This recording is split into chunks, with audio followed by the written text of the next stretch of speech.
అందరికీ ఎలా ఉన్నారు? బాగున్నారా? మేమైతే ఫ్యామిలీతో కలిసి తిరుపతికి వెళ్ళడానికి సికింద్రాబాద్ రైల్వే స్టేషన్కి అయితే వచ్చాము. ఈ వీడియోలో మీరు మా తిరుపతి వ్లాగ్ చూస్తారన్నమాట. సో మేము వందే భారత్ ట్రైన్లో అయితే వెళ్ళాము. ట్రైన్ అయితే లోపల ఇలా ఉంది చూడండి.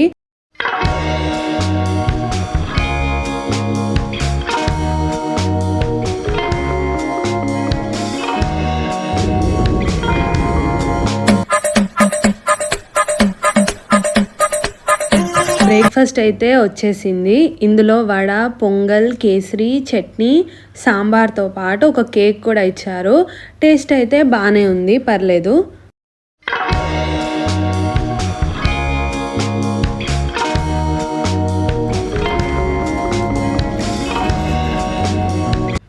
అలా చూస్తూ టైంపాస్ చేసేసరికి లంచ్ కూడా వచ్చేసింది. లంచ్లో అయితే ఆలూ ఫ్రై, పప్పు, అన్నం, meal maker curry, chapatis and curd ఇచ్చారు. తినేసరికి తిరుపతి అయితే వచ్చేసింది. రూమ్కి వెళ్ళి ఫ్రెష్ అప్ అయ్యి అలిపిరి దగ్గరికి అయితే వచ్చేసాము. యాక్చువల్లీ మ్యారేజ్ అయ్యాక మేము ఫస్ట్ టైం తిరుపతికి వచ్చాము. మేమిద్దరం కలిసి మెట్లెక్కి వెళ్ళడం కూడా ఇదే ఫస్ట్ టైం. దేవుడా మంచిగా ఎక్కాలని మొక్కి కొబ్బరికాయ కొట్టి ఇంకా స్టార్ట్ అయితే అయ్యాము.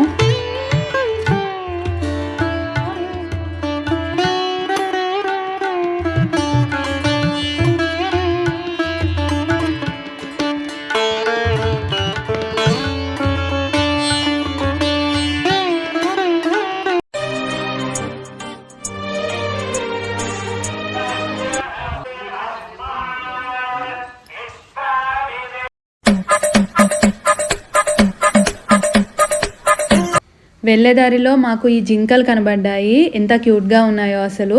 వీడియో తీస్తే మంచిగా కోఆపరేట్ చేస్తూ పోజులు ఇస్తూ అలానే ఉన్నాయి. ఇంకా ఇదైతే నేను సెల్ఫీ వీడియో తీస్తే అది కూడా నాతో పాటు కెమెరానే చూస్తుంది. అలా కాసేపు వాటిని చూసి మళ్ళీ మా నడకని అయితే కంటిన్యూ చేసాము.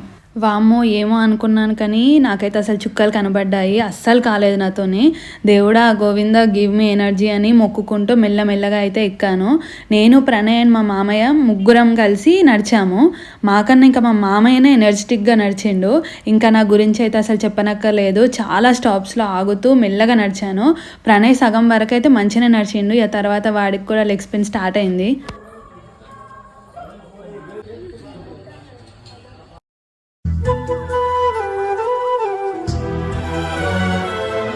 సో ఫైనల్గా మా నడకనైతే వెంకటేశ్వర స్వామి బ్లెస్సింగ్స్తో సక్సెస్ఫుల్గా కంప్లీట్ చేసాము. ఈవినింగ్ 4కి స్టార్ట్ అయితే నైట్ 9కి అయిపోయింది. మొత్తం 5 hours పట్టింది మాకు. నెక్స్ట్ డే మార్నింగ్ ఇంకా హోమం జరిగే ప్లేస్కి అయితే వెళ్ళాము. మా దర్శనం మేము హోమం టికెట్ ద్వారా బుక్ చేసుకున్నాం.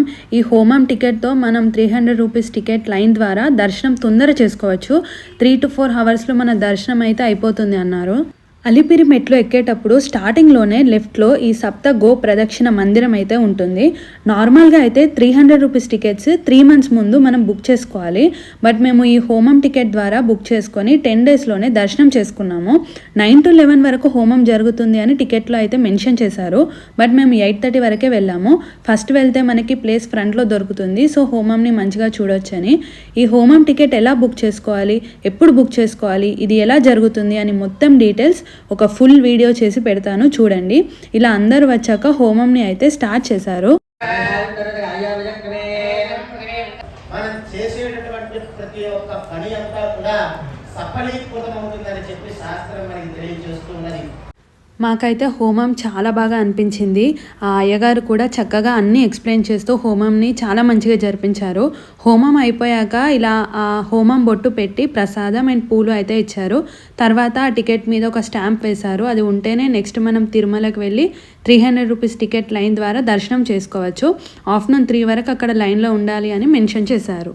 ఈ యాగశాల పక్కకే సప్త గోశాల ఉంది. ఇక్కడ 7 రకాల ఆవులను అయితే పెంచుతున్నారు. ఈ 7 ఆవుల చుట్టూ మనమైతే ఒక ప్రదక్షిణం చేస్తే గనక 7 జన్మల పుణ్యం మనకి వస్తుంది అని హోమం చేసేటప్పుడు అయ్యగారు అయితే చెప్పారు. మేమైతే ఒక ప్రదక్షిణం చేసి ఇంకా తర్వాత కొండ మీదకి అంటే తిరుమలకి స్టార్ట్ అయ్యాము.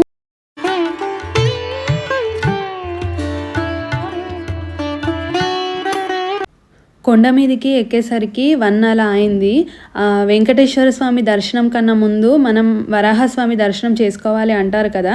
సో మేము ఫస్ట్ వరాహస్వామి దర్శనం చేసుకోవడానికి అయితే వెళ్ళాము. అక్కడ కూడా క్యూ లైన్ చాలా ఉండే. ఇంకా లైన్లో నిలబడి ఆ వరాహస్వామి దర్శనం అయితే చేసుకున్నాము. తర్వాత పక్కనే ఉన్న పుష్కరిణికి వెళ్ళి నీళ్లు చల్లుకున్నాము.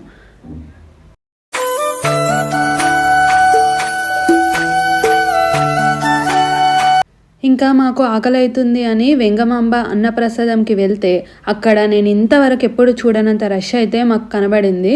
ఇంకా మాకు ఓపిక లేక బయట ఉన్న హోటల్కి అయితే వచ్చాము. వాళ్ళు ఇలా చెట్టు కింద చేపలు వేసి ఒక హోటల్ని నడిపిస్తున్నారు. సో మా లంచ్ అయితే ఇక్కడ ఇలా చెట్టు కింద కూర్చొని తిన్నాము.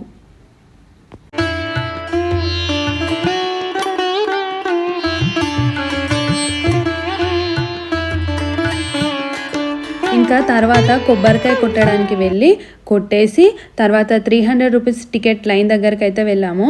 ఆ టైంలో జనాలు అయితే ఇలా ఉన్నారు చూడండి. ఇంకా తర్వాత మా స్టాంప్ వేసిన టికెట్ మీద ఉన్న QR కోడ్ని స్కాన్ చేసి ఈ క్యూ లైన్లో కంటిన్యూ చేయమన్నారు. దర్శనం అయితే మాకు చాలా బాగా అయింది. కరెక్ట్ 3 అవర్స్లో అయిపోయింది. 4కి వెళ్ళి 7కి బయటకు వచ్చాము. లడ్డూస్ దగ్గర చాలాసేపు పట్టింది. ఇంకా అప్పటికే డిన్నర్ టైం అవుతుండే. ఇప్పుడైనా వెంగమాంబ అన్నప్రసాదంలో తిందామని వెళ్ళినాం. మంచిగా డిన్నర్ చేసి రూమ్కి అయితే వెళ్ళాము.